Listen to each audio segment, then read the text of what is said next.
Edwin Channel.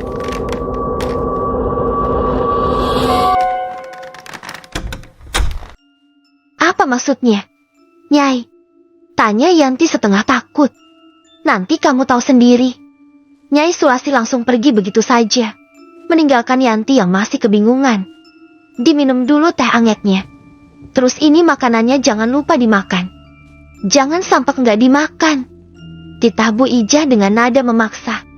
Perempuan itu juga ikut pergi mengikuti langkah Nyai Sulasi. Karena sudah lapar, Yanti memutuskan untuk makan nasi berlaukan botok ayam itu. Entah mengapa, Yanti merasa ada yang aneh dengan makanan yang tengah ia makan. Terasa seperti amis dan apek. Ia bingung. Jika ia makan takut ia sakit perut. Jika tidak dimakan, takut membuat penghuni rumah ini marah. Ya Allah, pengen pulang.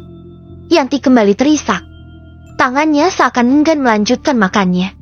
Yanti, dimakan? Hardik Bu Ijah secara tiba-tiba. Yanti yang kaget, secara refleks langsung menyuapkan nasi beserta lauknya dengan sangat cepat. Cah pintar. Selagi manut karo omongan wong omah, awakmu bakal selamat. Bu Ijah menunjukkan seringai menyeramkan. Yanti hanya diam saja, tak menjawab perkataan Bu Ijah. Setelah makan, Yanti langsung menenggak habis teh hangatnya. Saat ia hendak berdiri untuk meletakkan piring dan gelas kotor ke dapur, saat itu juga Pak Tejo beserta seorang pria bertubuh besar masuk dan meletakkan mayit Bu Lasmi di hadapan Yanti. Sini piringnya, biar tak kembalikan di dapur.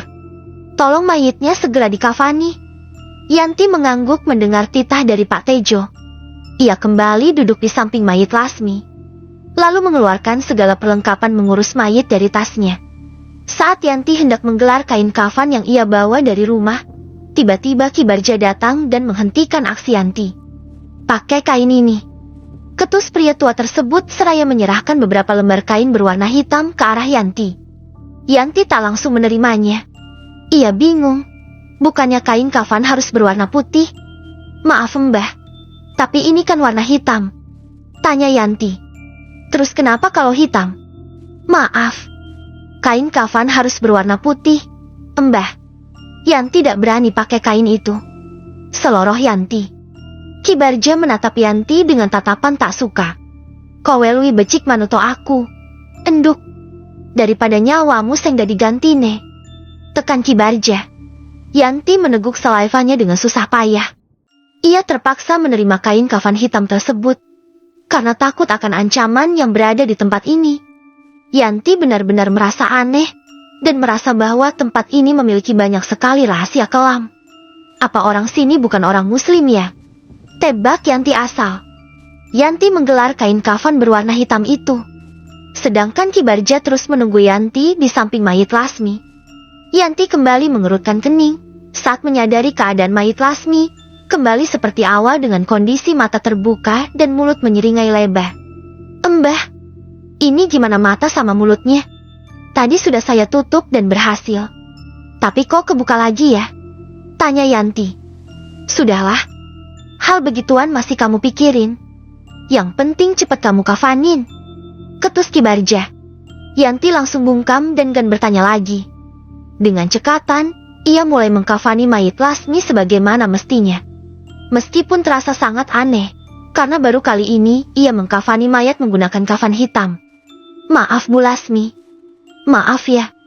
Gumam Yanti lirih. Selesai proses pengkafanan, Ki Barja langsung memanggil beberapa orang yang sudah berpakaian serba hitam. Lebokno Lasmi nok pandu soseng wes tak siapna. Masukkan Lasmi ke keranda yang sudah tak siapkan. Enggih, Ki. Jawab pria-pria bertubuh besar itu. Mereka membawa mayit Lasmi ke sebuah ruangan. Sedangkan Yanti tetap menunggu di ruangan tadi. Ya Allah. Aneh nemen. Gak didungani. Kok terkesan asal dan sembrono banget prosedur pemakaman di sini. Gerutu Yanti meskipun hanya dalam hati. Tak berselang lama, Nyai Sulasi beserta para pembantu wanita juga keluar dari ruangan lain. Mereka sama-sama berpakaian serba hitam. Tak hanya mereka, bahkan kain penutup keranda tadi juga berwarna hitam. Iki, Salino. Ini, ganti. Oh, titah Nyai Sulasi sembari mengulurkan dress berwarna hitam. Yanti tak banyak bertanya. Ia langsung masuk ke sebuah ruangan kecil, dan langsung mengganti pakaiannya menggunakan dress hitam yang diberikan oleh Nyai Sulasi tadi. Setelah semuanya siap, mereka semua segera pergi menuju ke tempat pemakaman mayit Lasmi. Banyak sekali kejanggalan yang Yanti rasakan. Tapi ia memilih bungkam, tak berani banyak tanya kepada siapapun. Yanti berkali-kali mengusap tengkuknya. Ia merinding karena suasana iring-iring jenazah benar-benar hening. Lumrahnya, para pengiring akan menyerukan kalimat LAILLAHILLALLAH sepanjang perjalanan, dari rumah mayit hingga di tempat mayit dikuburkan. Tapi mereka semua benar-benar membisu.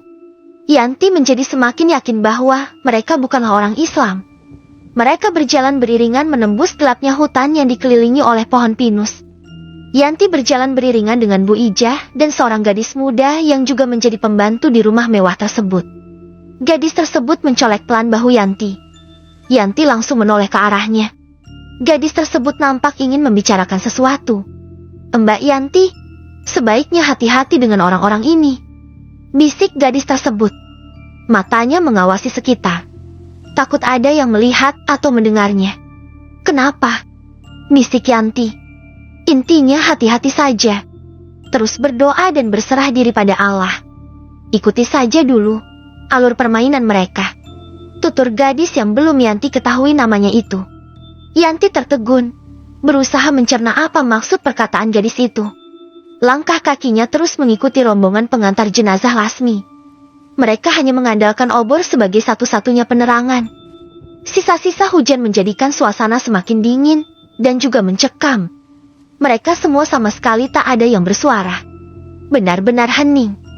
Hanya suara jangkrik dan serangga hutan lainnya yang menjadi musik pengantar perjalanan mereka. Yanti mulai merasakan linu pada lututnya. Perjalanan ke makam terasa begitu jauh. Langkah kakinya yang mulai melambat membuat Yanti sedikit kelimpungan menyusul orang-orang yang ada di hadapannya. Mereka seakan tak tahu atau bahkan tak peduli jika Yanti sudah tertinggal. Saat itu pula, Yanti malah tersandung sebuah batu berukuran cukup besar. Tubuhnya jatuh dan terjerembab. Yanti mengadu kesakitan, sedangkan rombongan iring-iringan jenazah sudah tak nampak dalam pandangan Yanti. Yanti yang panik, hanya bisa menangis. Ia berada di tengah-tengah gelapnya hutan tanpa adanya penerangan sama sekali. Hingga sebuah cahaya terlihat mulai mendekat ke arahnya. Yanti yang masih sesenggukan, mulai takut saat cahaya tersebut nampak semakin dekat dengan jaraknya. "Weh, ono opo nenek kene? Bahaya! Tolong, ampun!" Yanti langsung berteriak. Ia mengira bahwa sosok yang menegurnya adalah setan. "Hei, enduk!" Wanita tua renta yang membawa lampu petromak tersebut menepuk bahu Yanti.